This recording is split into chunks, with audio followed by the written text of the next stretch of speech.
BJP ముఖ్యమంత్రి ప్రమాణ స్వీకారానికి ఇక్కడ వస్తాననేటువంటి స్టేట్మెంట్ చేస్తూనే దానికి యాడ్ ఆన్ గా మరొక స్టేట్మెంట్ చేశారు నరేంద్ర మోదీ. ఈసారి ఖచ్చితంగా తృణమూల్ కాంగ్రెస్ పార్టీకి సంబంధించిన గూండాలను ఎవరిని వదిలిపెట్టము అనేటువంటి స్టేట్మెంట్ చేస్తారు. సో ఆ రకంగా ఇప్పుడు ఎవరు బయటకు వచ్చినా గతంలో ఉన్నటువంటి వారిపైన ఉన్నటువంటి అలిగేషన్ చేస్తూ ఉంది బీజేపీ. కాబట్టి వాటిని దృష్టిలో పెట్టుకుని వారిపైన క్రైమ్ షీట్ ఓపెన్ చేసేటువంటి అవకాశం ఉంటుంది, నిర్ణయం తీసుకునేటువంటి అవకాశం ఉంటుంది, కఠిన చర్యలు తీసుకునేటువంటి అవకాశం ఉంటుంది. తృణమూల్ కాంగ్రెస్ ఆధ్వర్యంలో కోల్కతాకు సంబంధించిన కొన్ని ఏరియాల్లో కొంతమేర రైల్వే తర్వాత ఇంకా కొన్ని ప్రభుత్వానికి సంబంధించిన భూముల్లో కబ్జాకు గురైంది. వాళ్ళంతా కూడా బంగ్లాదేశ్ నుంచి వచ్చి అక్రమంగా నివసిస్తూ ఉన్నారు. వాళ్ళందరినీ కూడా తొలగించే అవకాశం ఉంది. వాళ్ళ సంఖ్యనే వేలల్లో ఉంది అనేటువంటిది, దాదాపు 60,000 నుంచి 80,000 మధ్య సంఖ్యలో ఉంది అనేటువంటిది ఇక్కడ స్థానికులతో మాట్లాడినప్పుడు సమాచారం తెలుస్తూ ఉంది. సో మొత్తం పశ్చిమ బెంగాల్ని రీకన్స్ట్రక్ట్ చేయబోతున్నాం అనేటువంటి స్టేట్మెంట్ బీజేపీ చేస్తూ ఉంది. కాబట్టి జరుగుతున్న పరిణామాలపైన కాస్త తృణమూల్ కాంగ్రెస్ పార్టీ నాయకులు బయటికి రావడానికి కూడా ఇష్టపడట్లేదు. అందులో భాగంగానే వాహనాలన్నీ నిలిపివేస్తున్నాయి, బయట క్యాబ్స్ రన్ అవ్వట్లేదు, తర్వాత ఆటోలు రన్ అవ్వనటువంటి పరిస్థితి ఉంది.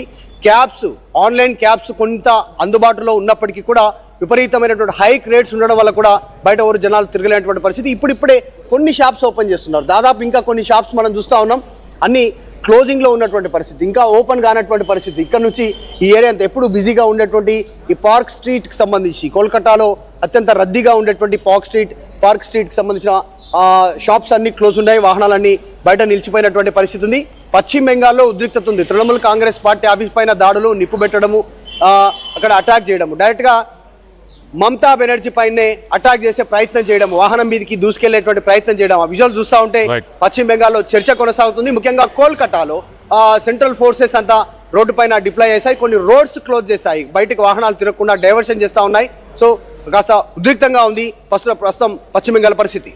రైట్ మధు, ఇప్పుడు మీరున్న ప్లేస్లో చాలా నిర్మానుష్యంగా ఉంది, అక్కడ ట్రాఫిక్ కూడా లేదు, ప్రజలు ఎక్కువ బయటికి వచ్చినట్టు కూడా కనిపించట్లేదు. ఎందుకు మమత మీద కూడా కొంత నెగిటివిటీ ఉందని అనుకోవచ్చా? ఇప్పుడు వచ్చిన రిజల్ట్స్ ప్రకారం మనం చూస్తే కనుక చాలా నెగిటివిటీ ఉంది. ఆమె ఏమైనా కరప్షన్ కానీ మిగతా ఇష్యూస్ మీద ఏమైనా జనాలు ఆమెకి వ్యతిరేకత చూపిస్తున్నారా, వ్యతిరేకంగా ఉన్నారా? జనరల్గా ఒక 2 టర్మ్స్ గవర్నమెంట్లో ఉంటే యాంటీ ఇన్కంబెన్సీ ఉంటుంది. మమతా బెనర్జీ 3rd టైం ముఖ్యమంత్రి, అంటే 15 సంవత్సరాలు ముఖ్యమంత్రిగా కొనసాగినటువంటి పరిస్థితి, ఏకచక్రాధిపత్యం. జనరల్గా కోల్కతా అనేటువంటిది ఒకప్పుడు నెంబర్ 1 సిటీ. మమతా బెనర్జీ 15 సంవత్సరాల పాలనలో కోల్కతా వెనక్కి నెట్టివేయబడింది.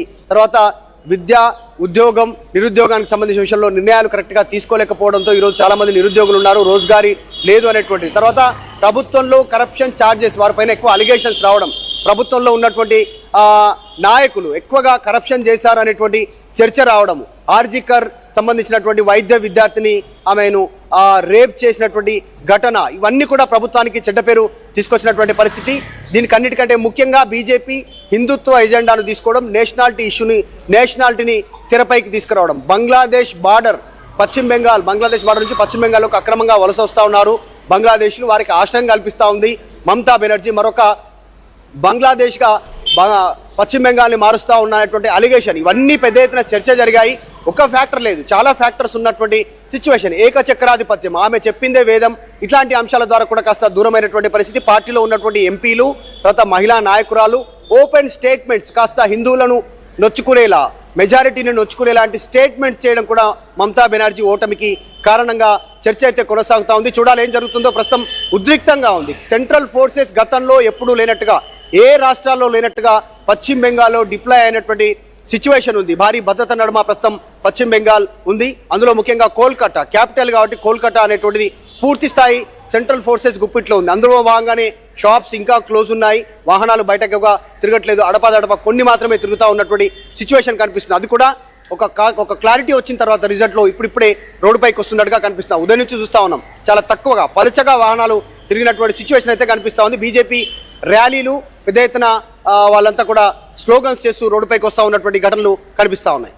అయితే మధు, శుభేందు అధికారి గతంలో మమతా బెనర్జీతో పాటు ఆయన పనిచేస్తున్నాడు. ఆయన ఇప్పుడు మమతా బెనర్జీకి వ్యతిరేకంగా మొత్తానికైతే ఆయన గెలవడం జరిగింది. సో ఆయన పైన ఎలాంటి సెంటిమెంట్ ప్రజల్లో ఉంది, ఆయనపై ఏం డిస్కషన్ జరుగుతుంది? సువేందు అధికారి డైరెక్ట్ గా మమతా బెనర్జీ వెంట పడ్డారని చెప్పుకోవచ్చు. పశ్చిమ బెంగాల్కి సంబంధించిన రాజకీయాల్లో మమత ఎక్కడ పోటీ చేస్తే ఆమె పైన పోటీ చేయడానికి సువేందు అధికారి తయారయ్యారు. గతంలో నందిగ్రామ్ నుంచి పోటీ చేస్తే మమతా బెనర్జీ 2021 సంవత్సరంలో అక్కడ నిలబడ్డారు. నందిగ్రామ్లో మమతా బెనర్జీని ఓడించినటువంటి పరిస్థితి. ఇప్పుడు ఆయన నందిగ్రామ్ నుంచి కూడా పోటీ చేస్తూ ఉన్నారు. కానీ మమతా బెనర్జీ భవానీపూర్ వచ్చారు. భవానీపూర్ నుంచి ఆమె పోటీ చేస్తే మళ్ళీ ఆమె పైన కూడా సువేందు అధికారి అక్కడ ఆమె మీద పోటీ చేసి ముచ్చెమటలు పట్టించేటువంటి సిచ్యువేషన్. ఒక రకంగా సువేందు అధికారి మమతా బెనర్జీ వెంట పడ్డారు రాజకీయంగా ఆమెను ఓడించడానికి, ఆమెను కార్నర్ చేయడానికి, ప్రజల నుంచి దూరం చేయడానికి అనేటువంటిది చర్చ ఉంది. సువేందు అధికారి అత్యంత కీలకమైన నాయకుడు. కొద్దిసేపటి క్రితం ఒక స్టేట్మెంట్ చేశారు సువేందు అధికారి. మీడియా అడిగినటువంటి క్వశ్చన్స్, మీరు ముఖ్యమంత్రి కాబోతా ఉన్నారా, పవర్లోకి వస్తుంది బీజేపీ అనేటువంటి స్టేట్మెంట్కి ఆయన నేను ఆల్రెడీ పవర్లోనే ఉన్నాను, ప్రత్యేకంగా మళ్ళీ నాకు పవర్ అవసరం లేదు, నేను పవర్ కోసం పనిచేయట్లేదు, ప్రజల కోసం పనిచేస్తున్నాను అనేటువంటి ఒక స్టేట్మెంట్, హంబుల్ స్టేట్మెంట్ చేశారు. ప్రస్తుతం ఆయన గెలిచిన ప్రాంతం నుంచి సర్టిఫికేట్ తీసుకున్న తర్వాత అక్కడ ఉన్నటువంటి ఎన్నికల రిటర్నింగ్ అధికారి సర్టిఫికేట్ తీసుకున్న తర్వాత నేరుగా ఢిల్లీ వెళ్ళనున్నారు. ఢిల్లీలో నరేంద్ర మోదీని కలవనున్నట్టుగా తెలుస్తా ఉంది. ఈరోజు రాత్రికి 7 గంటల నరేంద్ర మోదీ బీజేపీ కార్యకర్తలను, నాయకులను ఉద్దేశించి మాట్లాడనున్నారు. అస్సాం, పశ్చిమ బెంగాల్, పుదుచ్చేరి, తమిళనాడు, కేరళ ఈ రాష్ట్రాలకు సంబంధించిన ఎన్నికల విషయంలో బీజేపీ మెజారిటీ స్థానాలు దక్కించుకుంది, మెజారిటీ రాష్ట్రాలు దక్కించుకుంది కాబట్టి వాటి గురించి స్టేట్మెంట్ చేయనున్నారు.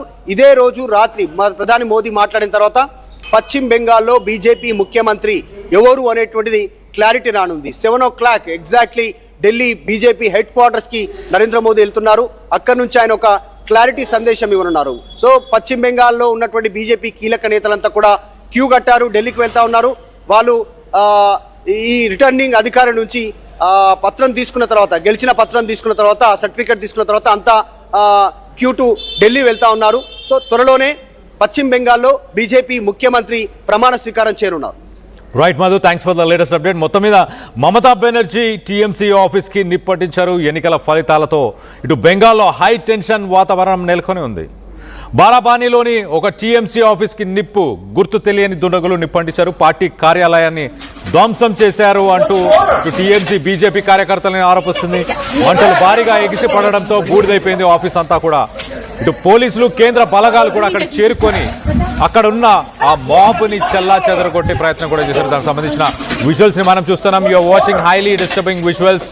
దీనికి సంబంధించి మీ అభిప్రాయాలు ఏంటనేది కింద కామెంట్ రూపంలో తెలియపరచండి. దీదీ పైన ప్రజలకు నిజంగానే వ్యతిరేకత ఉందా? కోపంగా ఉండే తనని ఓడించారని మీరు భావిస్తున్నారా, లేక 3 సార్లు పట్టం కట్టాము చాలు అని ఈసారి బీజేపీకి అవకాశం ఇచ్చారని అభిప్రాయపడుతున్నారా? మీ అభిప్రాయాలు ఏంటనేది కింద కామెంట్ రూపంలో తెలియపరచండి.